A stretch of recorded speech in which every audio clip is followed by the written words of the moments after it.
So we are back with Top Ranch, and today I am happy to have Teddie Garrigan with us today.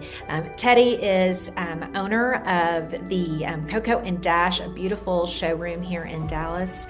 But in Teddie's previous life, prior to interior design, Teddie was in crisis communication for over 10 years. And in at times of crisis in the last several years, I have called Teddie and had, I would say, probably two or three conversations with you about this topic in the past.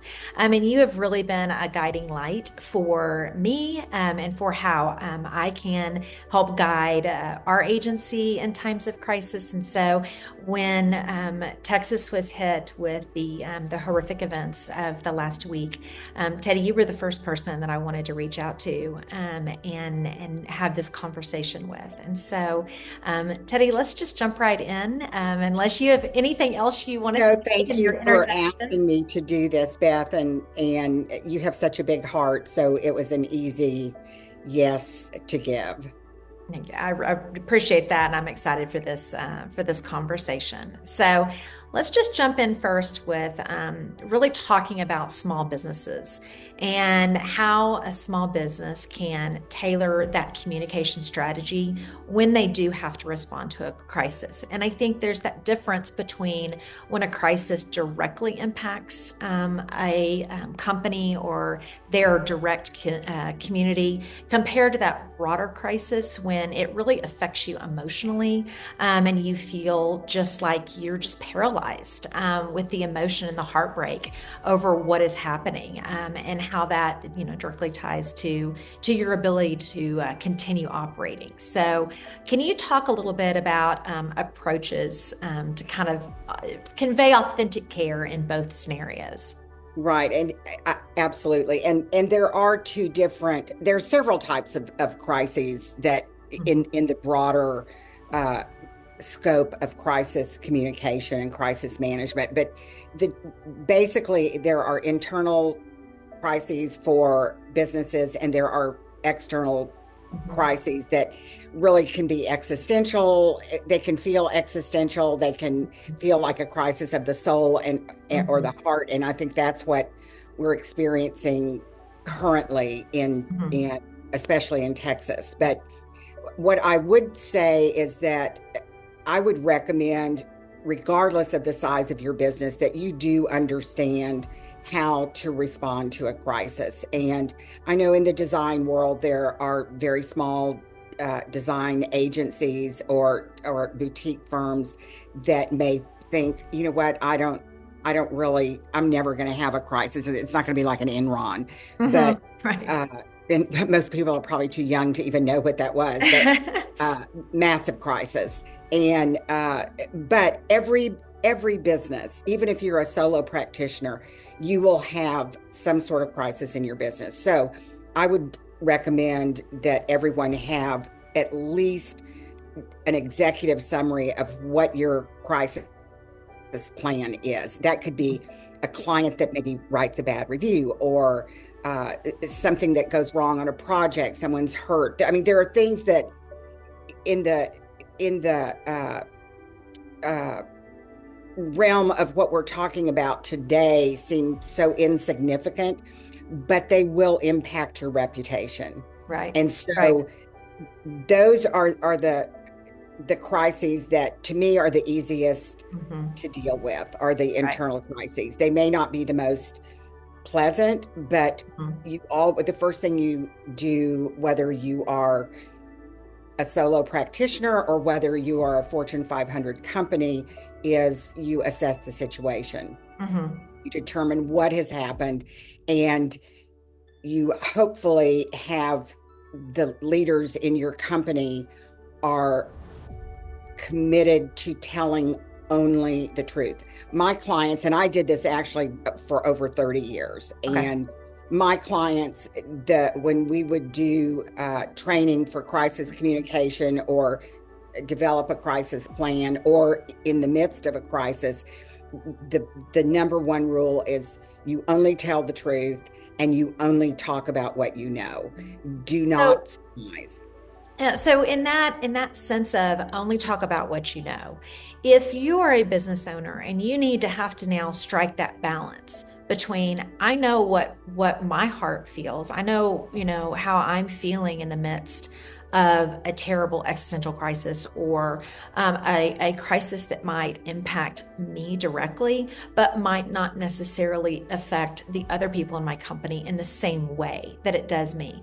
How do you feel as a small business you can strike that balance between staying true to both your company's core values and avoiding that perception of kind of pushing your personal beliefs or feelings about that situation or about that tragedy on your company as a whole when you're trying to communicate during that crisis? Well, as a leader, and I'm doing this because that is always who I worked with, were the leaders of companies. But as a leader, you have to step outside of yourself. Mhm.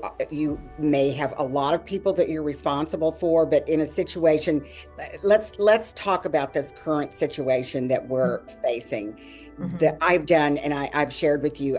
I was frozen also, and it happens to me I was too. often when there is a crisis in the world where there is loss of life Mhm. and And uh impacting our community. I mean, we're both Texas. We know yes, we're from it's Dallas. We have neighbors that lost their children. right. And so you have that empathy, and the empathy is so important.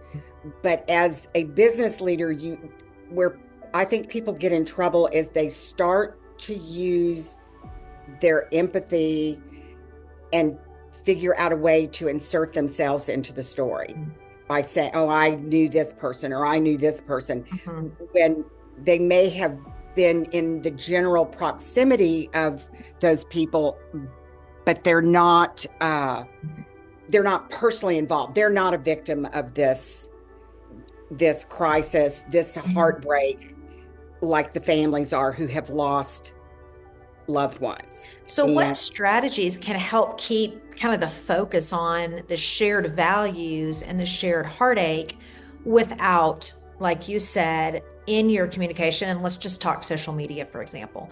On social media, inserting, like you said, inserting yourself into the story when that might not necessarily be appropriate in that situation. And I think so that's why so many people get frozen in these situations because right, and it's perfectly okay if you are uh if you are on your social media, if you are a person who does your social, if you're the one who does your social media, I do our social media.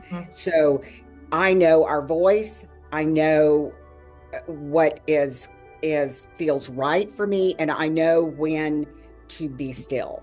I Mhm. just, there are times, and as I said, that I can feel frozen also, and I'm an expert in this field, Mhm. but I know I have to sit still. I have to listen to what is really going on, and then I have to get outside of myself and helping someone else. Whether it's like we did yesterday, I gave a list of places where people could donate that are Mhm. vetted organizations that you share your heartbreak, because that Mhm. does help people. But then you have to do something. You have to say, here's how we're going to move forward. It's not going to be easy to Mhm. move forward, and as hard as it is for those of us on the periphery of this, we can't comprehend. There are no words. Right. There's Right. nothing. I've had people ask me, and people who have contacted me and said, what do I say? Well, there's nothing you're going to say that's going to make anyone feel better. Mhm. What you can say is something that will let people know you're hurting in your own way, that you Mhm. are hurting, and that is okay to do in a professional setting. In fact, I really hate to see businesses that act like nothing has happened, Mhm. and I don't know what to say, so I'm not going to say anything. Mhm. Mhm. Learn, reach out, talk to people, talk to your friends, and what you would say in if it comes from your heart in a situation like this, Beth, then that that's the perfect place to start. Do not get into details. Do not do Mhm. not try and be part of the victimization of an event like this, but get into the position of here's what we can do as a community, Mhm. whether it's a prayer vigil that someone's doing, or and one of the sayings, and people will disagree with me on this. I am not a thoughts and prayers person. I am, because I am just a born fixer. I believe in prayer, but I also believe you have to do the footwork. Mhm. So, there are things that every day that I pray for, but I also know, okay, I've got to do my part. I can't say, you know, God save me from this if I'm in a horrible situation, and then not do my part. I mean, that's So let's talk about that because we're almost at our 10, well, we are at our 10 minutes, but we're going to go like 60 seconds over because I want to ask you for just your quick thoughts on one more thing, because you mentioned doing the footwork, and I want to talk about when we're considering donations as a small company. You see a lot of small companies that are giving their time or they're giving their resources to help, as well as those that are looking to give contributions in a meaningful way by steering their audience towards maybe on social towards some of these causes that are doing the footwork.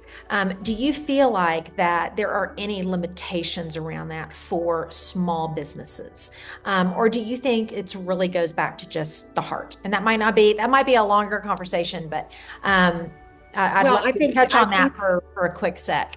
everyone can't do the same thing. I mean, the my company can't do the same thing that HEB can do. Right.